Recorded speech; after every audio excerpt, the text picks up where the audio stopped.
It's good to see you again, and appreciate the kind hospitality that you all have extended to Sharon and me as we have been visiting here, and appreciate the great work that you all are doing in this community.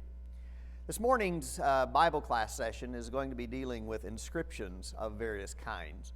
And the picture that you're looking at is a part of one of the Dead Sea Scrolls, part of the scroll of Isaiah.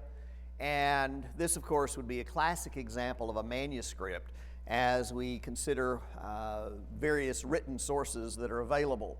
But this morning we're going to be looking at some sacred and secular texts that relate to the Bible.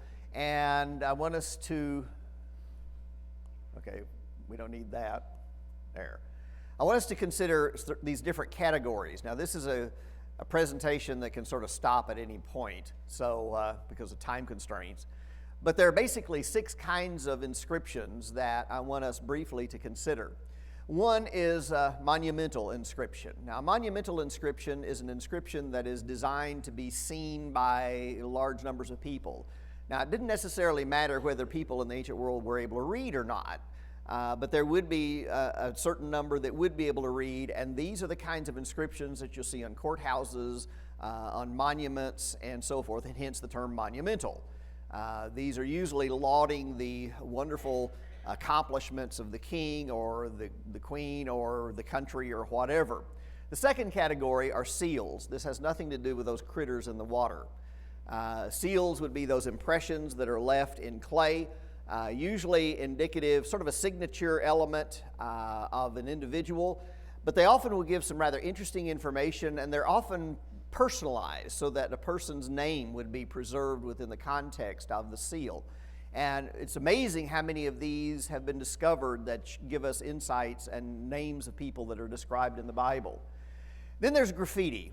It seems like this has always been a part of human nature. People want to write on things. Graffiti, though, is rather interesting on a certain level because it is a reflection of at least the attitudes of somebody, not necessarily official, and they may be sort of countercultural. And so you'll have the monumental, which is sort of the official kind of declaration, but graffiti is going to reflect whether the person agrees with the official stance or is in rebellion against the official stance or is marginalized. And so in a very real sense, graffiti gives an insight into the beliefs of somebody within the framework of this community. And these are very important insights that we can derive as to the social solidarity and so forth. Then there are ostraca. Ostrakon is the singular form, and ostraca is the plural form. And you might recognize this sounds like the word ostracize, and they actually are related, but I won't go into the history of that. But an ostrakon is a piece of pottery that someone has picked up, and the individual would write some sort of a note on it. Now, these are not intended to be archived. There was never any intention of ostraca to be saved in any kind of setting, filed away, or anything like that. It's not like a library asset. Ostraca, I would refer to them sort of like a post-it note of antiquity, where you're writing something, and nobody expects anybody to save post-it notes, at least unless you're really weird. And I do know a few weird people, but I don't know it goes to this point. But these are not intended to be filed. They're just little blurbs that are there. Now, these can take the form of receipts.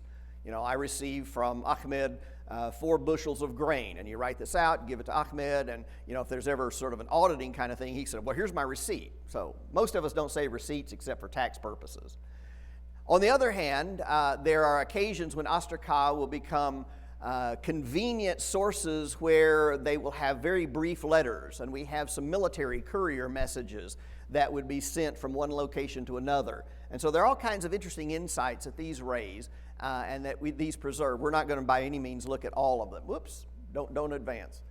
Then there are, of course, manuscripts, a picture of which you saw at the beginning, the Dead Sea Scroll. And the last one has to do with coins. Now, in a certain sense, coins don't give a lot of written information, but they do give some information. You'll recall the episode in the life of Jesus where he's challenged by the authorities. Is it, should we be paying taxes to Caesar or not? And Jesus says, whose inscription is on this coin? And of course, the inscription becomes then the source in which he makes his application. But usually not a lot of information, but sort of an official kind of designation. Now, I want to try to look at examples of each of these with some larger historical context that we might evaluate. Excuse me. You're looking at what is known as the Merneptah Stela. It's quite a large monumental inscription. I realize that most of the people in the ancient world probably couldn't read hieroglyphics. I suspect most of us can't. Can anybody in here read hieroglyphics? I'm not raising my hand. All right. This is something that's out of my domain as well. But this stela stands, and the reason I have the picture on the right-hand side is to give you some indication of the size of this thing. It's about 11 feet tall. But this inscription is extremely important for our purposes in historical reconstruction. Now, I don't know how much you keep up with what's going on in the academic world, but sadly, what happens in the academic world often has a tendency to trickle down to congregational levels and to church levels. Now, I'm not saying everything's wrong in the academia. If I did that, I'd be self-indicting. And I don't want to indict myself in this. I do think that there are some problems in academia. And one of the big growing elements is that there never was an Exodus. And there never was an ancient Israel before the time of Ahab. And this is really a problem that we are trying to address. And one of the inscriptions that sort of flies in the face of this is this Merneptah Stela, in which this king of Egypt talks about going to the land of Canaan, and he says, Israel is no more. And the date of the campaign about which he speaks is about 1207 BC. Now, this is the earliest reference to Israel outside of the pages of the Bible that we have. And it certainly raises the question, okay, who would this Israel be that he would be fighting against? It's in the right location, the name is right, and everything else. And some scholars who deny that there was an Israel will say this does not refer to Israel in the Bible. All right, fair enough. If it doesn't refer to the Israel who's referred to in the Bible, then to whom does it refer? And here's typically the response. We don't know, but it doesn't refer to the Israel mentioned in the Bible. That's really not a very good strategy. Historiographically, this is not a very good line of argumentation, but it is the attack, and that is the term that is appropriate here. That is the attack that they will often have. Now, on the other hand, if we look at the pages of the Bible, certainly the Bible talks in terms of an Israel, yes. The Bible talks in terms of an Israel living in the land of Canaan, and the Bible talks about Israel living in the land of Canaan at the time frame under consideration here. And so you have a number of converging elements that all come together, and at least just from a purely historiographic standpoint, whether you believe the Bible or not, from a purely historiographic standpoint, probably we ought to identify the Israel who's referred to on the stela with the Israel that is mentioned in the Bible, if we're going to use the Bible as any kind of historical source. This is the kind of problem sometimes we run into, but this is an extremely important stela, and I do want to add a footnote here, a very important one. There are a lot of people who have no vested interest in the faith of the Bible, but they will still admit this is a reference to Israel that is mentioned in the Bible. So, there are a lot of skeptical type of people who will recognize proper historiography here. But this is a very, very important, and it certainly indicates that Israel is in the land of Canaan by 1207 BC.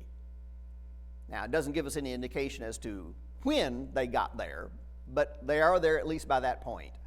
So this is an extremely important monumental inscription as we look at the larger pictures of things. Another subject that is of hot debate these days is whether there was a David or a Solomon.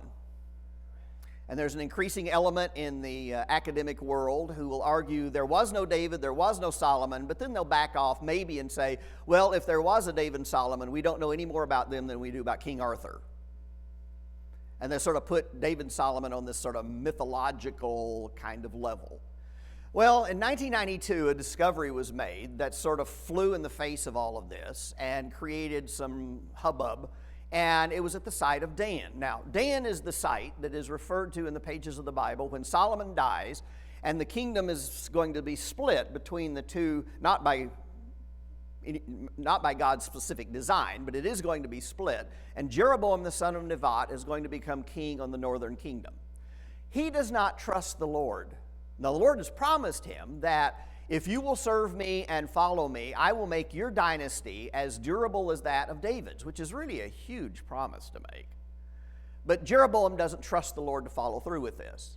And so he's going to establish two major rival places of worship, one at Bethel, just immediately north of the border from Judah, and one at the site of Dan. And we're looking at the gateway entering into Dan. Now, this has been ruined. All you're looking at are basically the foundation levels. But this inscription was found at the site of Dan, and it's really a rather interesting setting. But there's some other issues I want to look at as we evaluate the site of Dan. Now, as we look at this is an outer courtyard area. Originally, there was a wall that ran down through here, and there was a gate area that ran and intersected the wall over there.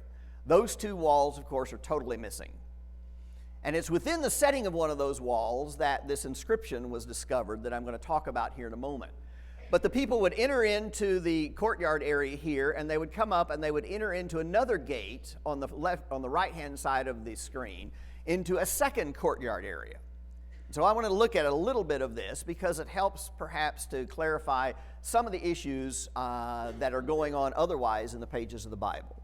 Now, this is a drawing of the gate part that is preserved.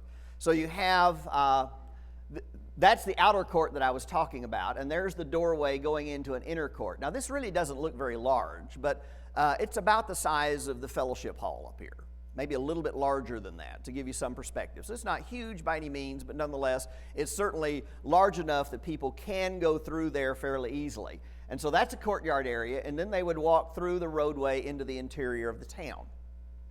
Now, in this courtyard that we have, some rather interesting features were discovered in the excavation. But before we get to that, looking at a perspective drawing of the proposed look of the gate. Now, you may wonder, well, how do we get any idea of these crenellations on the top of the walls, since obviously the walls aren't there? Well, we have some artwork from the ancient world depicting towns in the land of Canaan, from the Egyptians and so forth, and they often would have these crenellations, so that's the reason for the rationale. And it's a reasonable kind of reconstruction, but obviously we don't know for sure. But here in this artist reconstruction, the outer courtyard area, and you walk through the door into the inner. And so that court represents that court. Inside this, there were some shrine components. And one of them is this platform. So as you come in and you're about to go up the roadway to go into the interior of the town, there's this platform off to the right.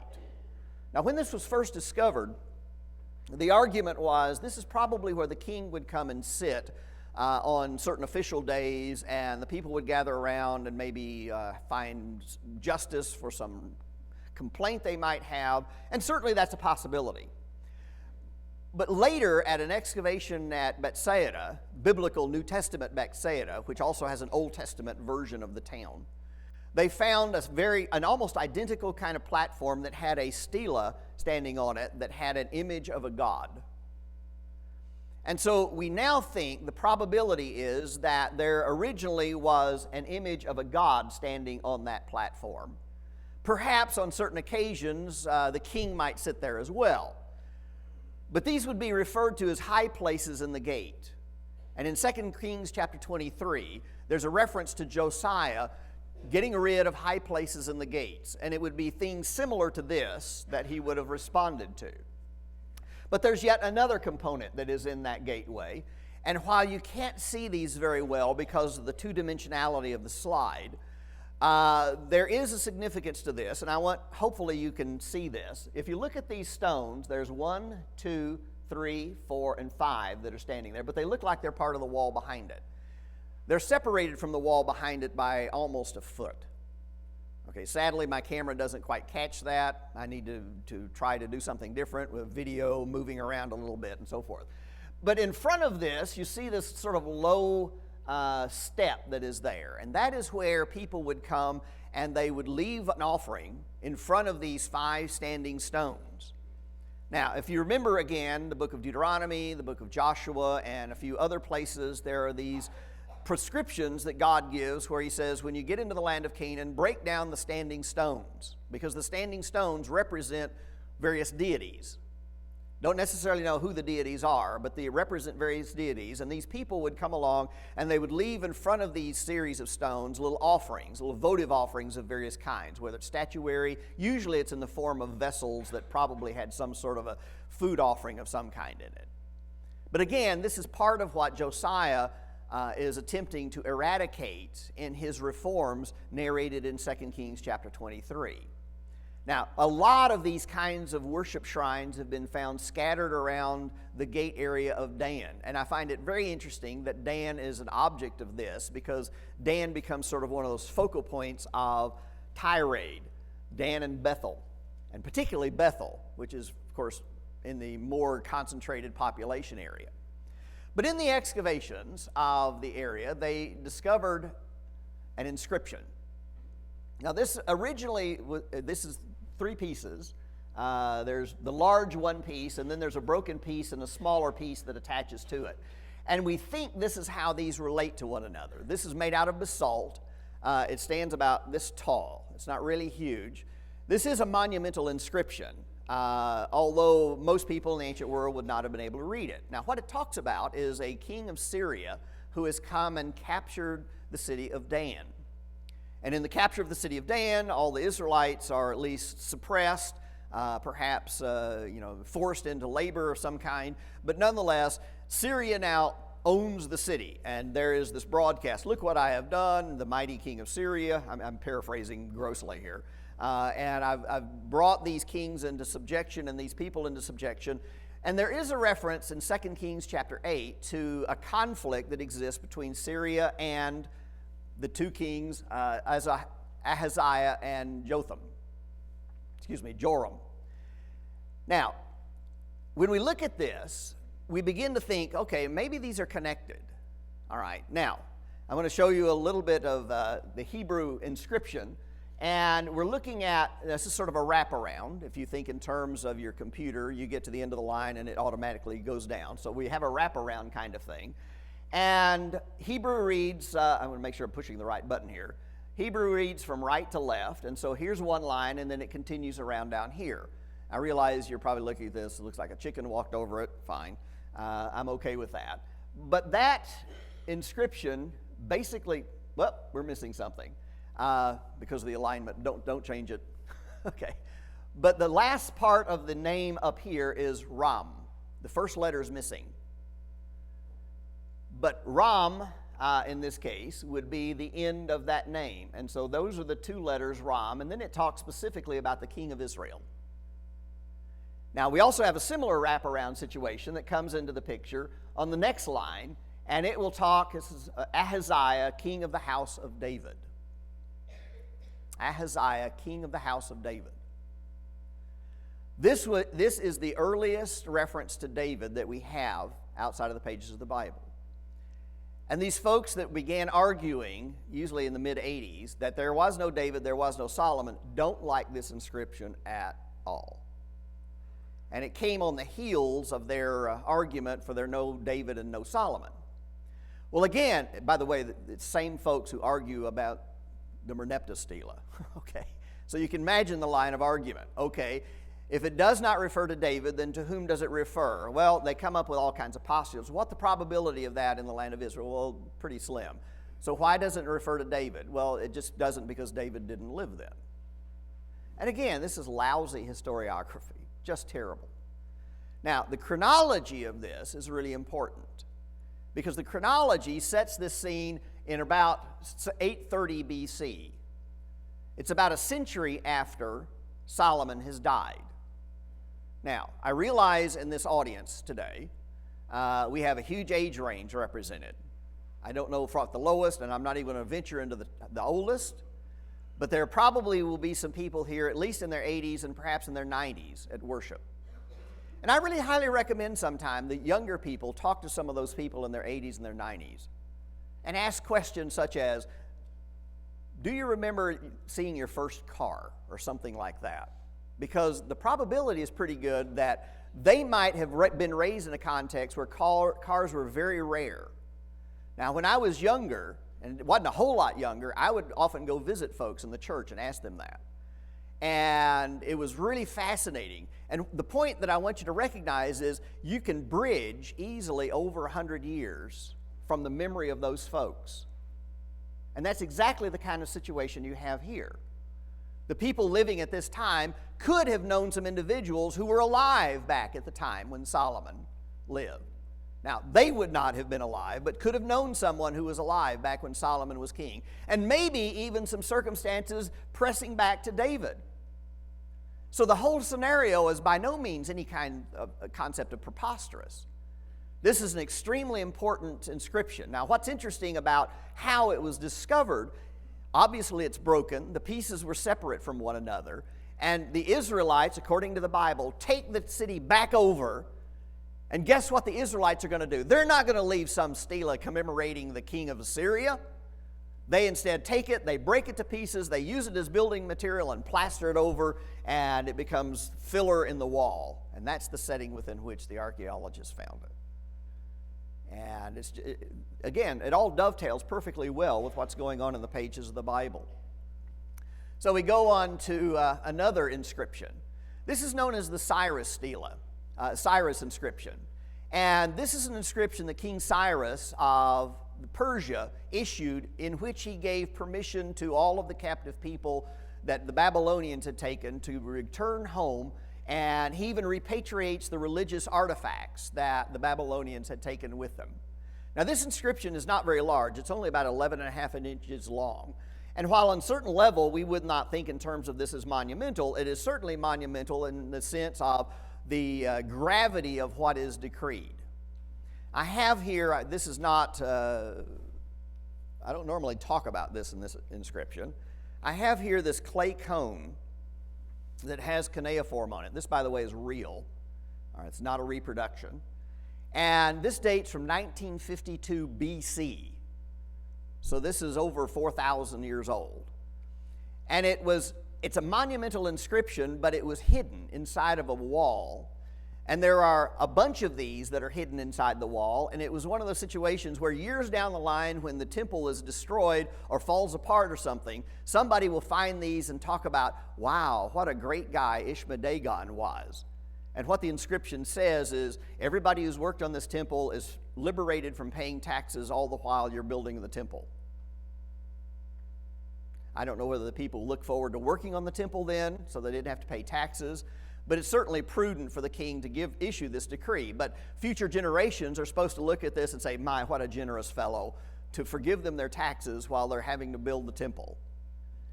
This, in a sense, is a monumental inscription. By the way, again, 1952 BC.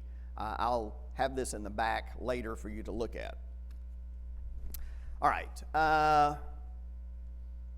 Now, in Palestine, in Canaan, we have some inscriptions certainly that are very important. One of them was found at Caesarea Maritima. Now, this is the theater at Caesarea Maritima, and this is another view of it, looking at it from the ocean. Now, this is right at the edge of the Mediterranean Sea, and the Israelis have restored this. They will now conduct concerts of various kinds in it, and actually it's sort of hard to catch it without all of the modern amplification concert stuff that is there. But if you actually go to the theater and stand there at the bottom, where in this case that's my dad standing there in the middle of the theater section, and he's talking. I think in this case he's actually dropping two coins, one a heavy coin, one a light coin, and the rest of us up in the stands can tell the difference from which is which. I mean, the acoustics are fantastic. They didn't have to have amplification like we typically use. Now, admittedly, the folks would be fairly quiet so they could hear, but nonetheless, the amplification issue was really profound. Now, in the excavation of this site, the archaeologists ran across an inscription, and it talks about Tiberius, that's the top line there, and you can see down here, Tius Pilatus Pilatus here has nothing to do with exercise stuff. Okay, this is Pontius Pilate.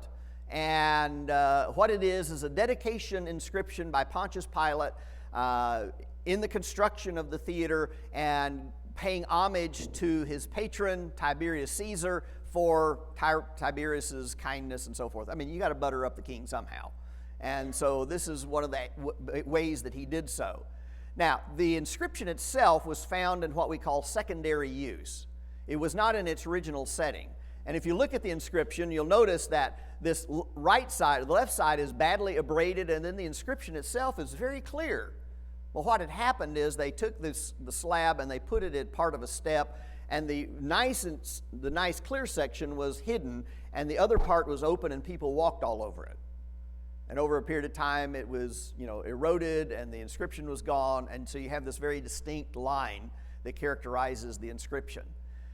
This, by the way, is the only artifactual evidence that we have of Pontius Pilate in the land of Palestine.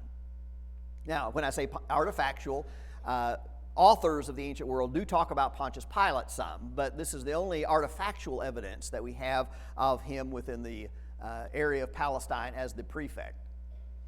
Now, this is an interesting little inscription. It stands about this tall.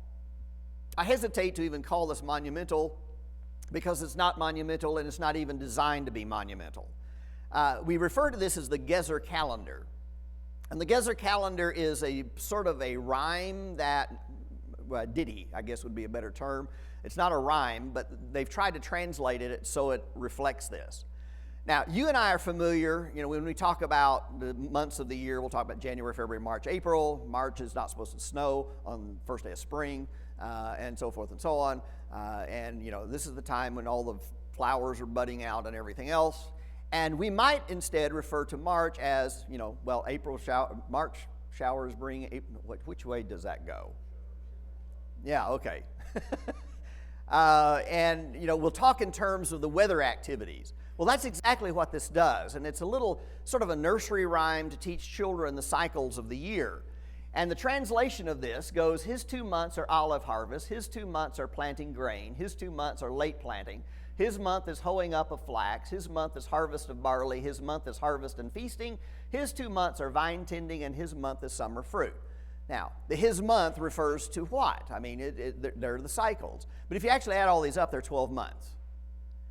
And in an agriculturally based society, which to an extent all societies sort of have to be, but most of us don't work in an agricultural world, but in an agricultural based society, it's the activities associated with farming that become the defining factor. It's not the name of the month that's the critical point.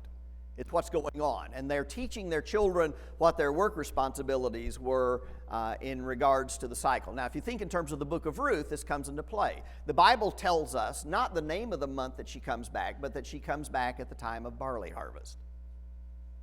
And that's the defining component by which their whole social life and their work life is organized. And this inscription is demonstrating that kind of reality.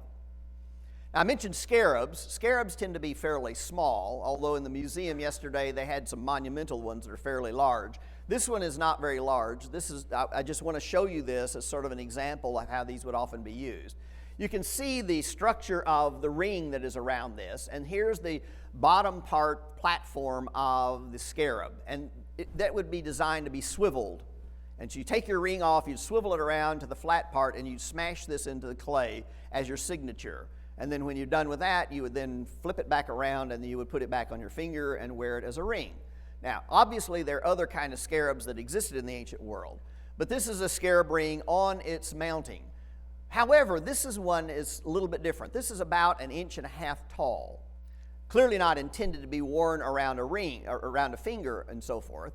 Not exactly sure how this would have been worn, but this is a scarab that has sort of an international flavor to it. There's some Egyptian kind of motifs. There are some Assyrian kind of motifs that are involved here. It clearly belongs to someone who's fairly well-to-do. It's a precious stone, something like jade in look, sort of a greenish hue to it. It's not turquoise, though. And as we look at this, there are some hints that this might be a person associated with the pages of the Bible. Now, let me give you a very quick Hebrew lesson. and then I'm going to quiz you. All right? Pass, fail. All right. Here's the lesson you need to know ahead of time. One, Hebrew does not have a J sound. Okay? Hebrew does not have a J sound, nor, by the way, does Greek. And all those proper names that we have in the Bible, Old Testament, New Testament, that start with a J, actually don't. All right? All of them start with a Y sound or an I sound. John, for instance, is Ioannes. Jeremiah is Jeremiah. And Jerusalem is Yerushalayim. Okay, you with me? There are no J sounds in either New Testament or Old Testament. Now, I'm not saying our Bibles are wrong. Don't misunderstand me. It's just sort of a standard protocol of linguistics here. But in Hebrew and Greek, there are no J sounds. So all of those are either Y or an I kind of sound. Secondly, in Hebrew, they did not write the vowels. Now, young people are really good at this, texting. Okay, so they've gotten used to this no vowel kind of junk in their texting with one. Those of us who are older get really ticked at this.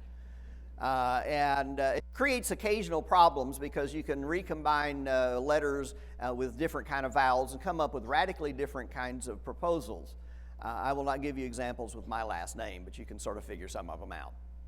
Okay, so those are the two issues. By the way, please understand they did not write the vowels. I didn't say they didn't have any vowels because you can't talk without vowels. Vowels are our friends. They separate consonants so that you can pronounce these things. Okay, so that's the lesson. Now, it is proposed that this may be the scarab of a queen. Now, as we look at this, I'm going to give you the names or the vocal equivalents of these letters. That one is a Y sound. Okay, Y. All right. That one is a Z sound, as in Z, if you're Canadian. That one is a B sound, as in boy, and that one is an L sound. So you have Y, Z, B, L. Anybody? I hear Jezebel. All right. Good proposal, and you are pretty well on target. Now, this makes for some rather interesting implications.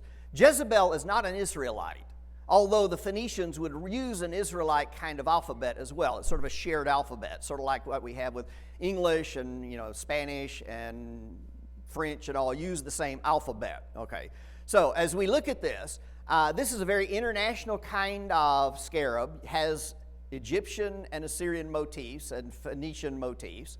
It certainly belongs to somebody of some wealth, and it comes from the time period that is appropriate for it to be Jezebel. Trouble is, we don't know exactly where this was found, so we're sort of left in limbo. And some will say, therefore, we can't trust anything associated with it, which may be true, but probably is overstating the case. Hence the question mark. Now, this one is more firm. This actually is the seal impression in clay. And on this seal impression, it says, belonging to Ahaz, son of Jotham, king of Judah. Now, by the way, the chronology and the Bible citation is not on it. Okay. But this is actually a seal impression of Ahaz. Now, if you're not really up on your biblical history, Old Testament history, you might remember this story. Ahaz is worried about the Arameans, the Syrians, and he's afraid that the Syrians are going to come down, Syrians and Israelites are going to come down and subdue him and capture him. Isaiah goes into him and he says, no, you don't need to worry about the Syrians because they're not going to bother you. And as proof, ask for any kind of sign you want, from the highest of heavens to the depths of the earth, whatever sign you want. Now, this is basically a carte blanche, and most of us have at least sometimes wondered, wouldn't it be so cool to find that genie on the beach, and the genie pops out and says, ask anything you want. And that's, sort of what Isaiah is saying here. Ask anything you want, from the heights of the heaven to the depths of the earth. And Ahaz says, no, I'm not going to ask for anything.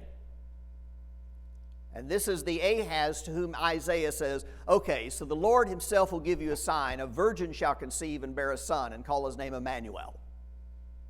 This is the Ahaz to whom this is addressed. This was found in a secured location. We know who it is, and it identifies an individual certainly associated with the Bible.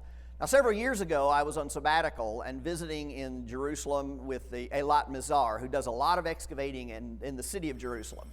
And here I am chatting with her, and she had just found 2 bullae, the seal impressions, dealing with Shelemiah and Gedaliah, son of Pashur. Now, if you go to the passages in Jeremiah 37 and 38, both these individuals are specifically mentioned. You're looking at seal impressions of specifically noted biblical individuals. They are enemies of Jeremiah in this context. They're not good people, and they're out and plotting against him. But it's exhilarating to be able to see these kinds of things and connect with what's going on in the pages of the Bible. When the Israelis captured the Sinai Peninsula in 1967, they, sort of like what they did with Jerusalem, they went rapidly into the peninsula, did a lot of study before they had to give it back to Egypt, which eventually they did. They discovered this site known as Kintilat Ajrud. Actually, the site had been identified, but they excavated, and it's out in the middle of nowhere.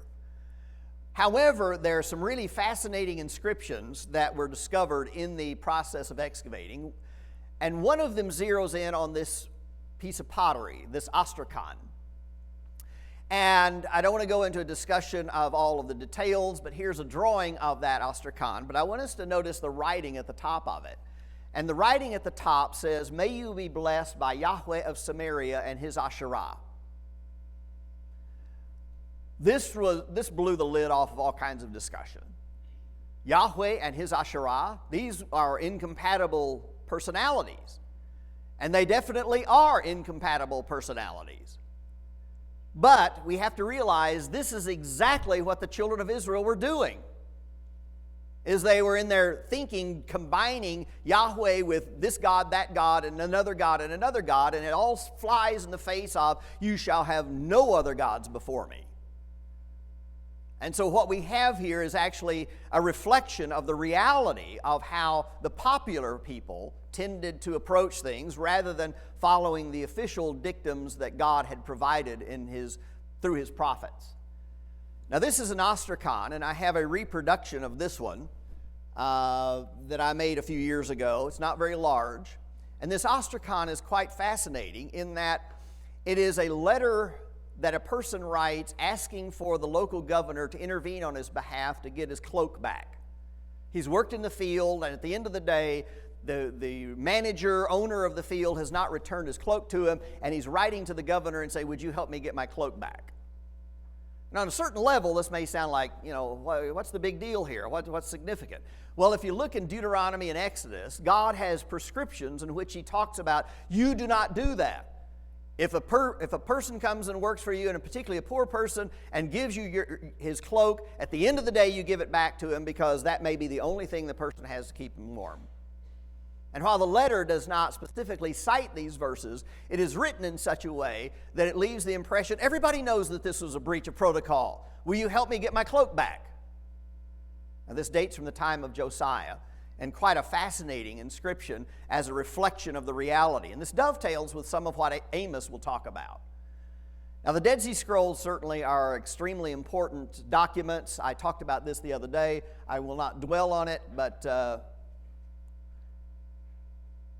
here's part of the site and a baptistry that is there.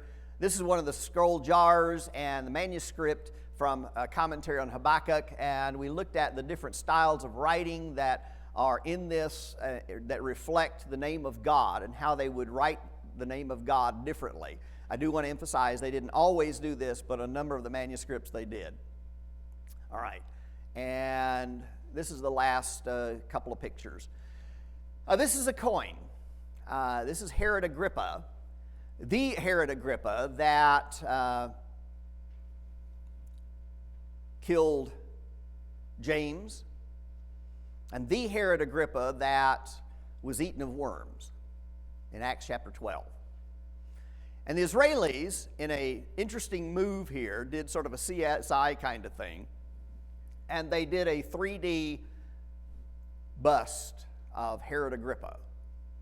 And here, very likely on the basis of the coin. He was so audacious as to be the first of the Herods to put his own image on a coin. Now, that is really an important point. At least Herod the Great had enough respect for the Jewish people not to put his own image on a coin. But his son doesn't.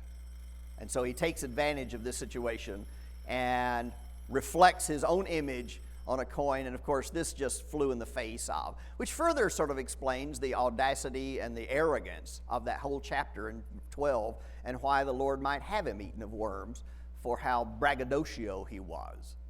And I think that's another view of it, and that brings us to the end. What timing. Thank you.